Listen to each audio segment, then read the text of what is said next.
This is our hydraulic press. Those of you who are around cars often might recognize this as just a simple bottle jack. This is a steel plate and it's held down with these very hefty springs so that when we open the valve, the plate gets pulled down by the springs to make it a little easier to use. And then there's this pressure gauge here that allows us to keep track of what pressure we're using.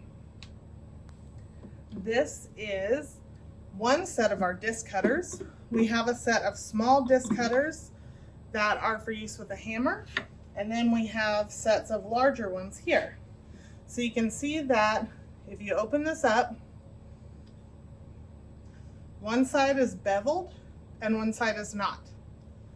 The bevel always indicates to you that something goes in there. So you see the holes for the posts are beveled too. So the posts go in the holes, and this is beveled for the matching punch to go through. For this, you need metal that has been annealed and is thinner than 16 gauge. This is 18 gauge, so this is perfect. So I open this a little bit, slide my metal in, set the punch on top. Now, this needs to go in here, but there's not enough space. So I simply use my tool to release some pressure, and down comes the plate.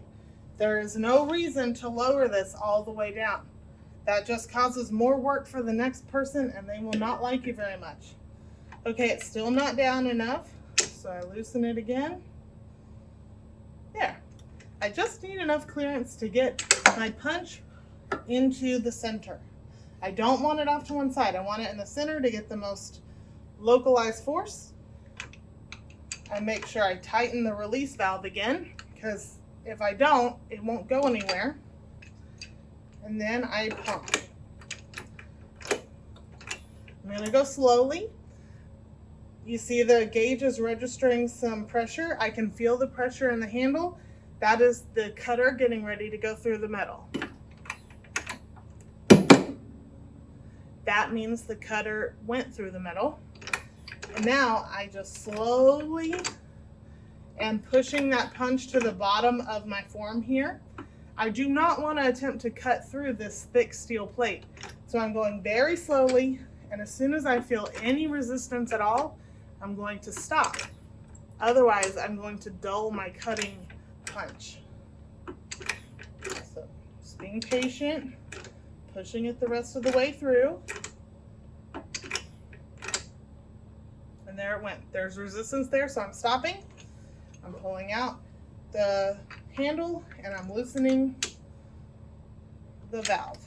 Again, just enough to get it out. I'm putting my hand under here in case the circle falls out, as it did. And then I come down here, kind of bang it on the table a little bit, and out comes the punch. And then I can open this, and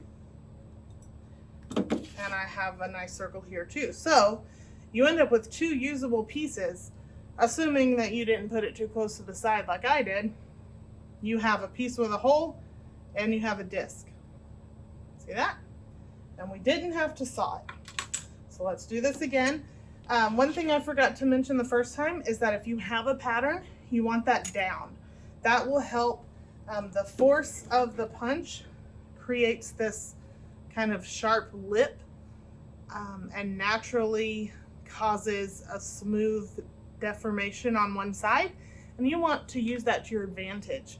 So put your pattern side down.